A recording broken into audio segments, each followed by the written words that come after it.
what often drives both the speed of litigation and also the type of litigation is the speed of the recovery.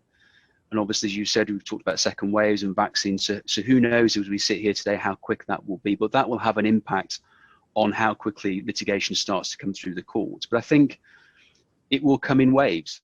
Those sectors which have come under most pressure in terms of the consequences of the pandemic and have suffered most, they will be disproportionately represented in litigation going forward. As we are talking, I think probably 12 months ahead here, but who knows?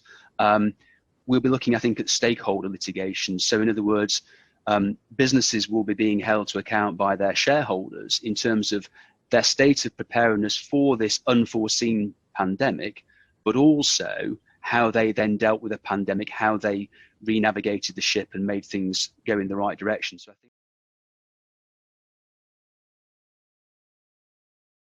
think there is a time lag factor, and yeah. I suspect that over the next 3 to 6 months, some instances will come to light where, even allowing for the cutting of slack that you refer to, Lynette, something will emerge which is beyond the pale.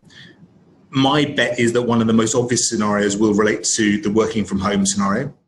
Now, with the best will in the world, when you move to a working from home environment, no matter what protections you can place upon the security for the laptop that person is accessing the information from, there are no physical restrictions in place in relation to that person's home.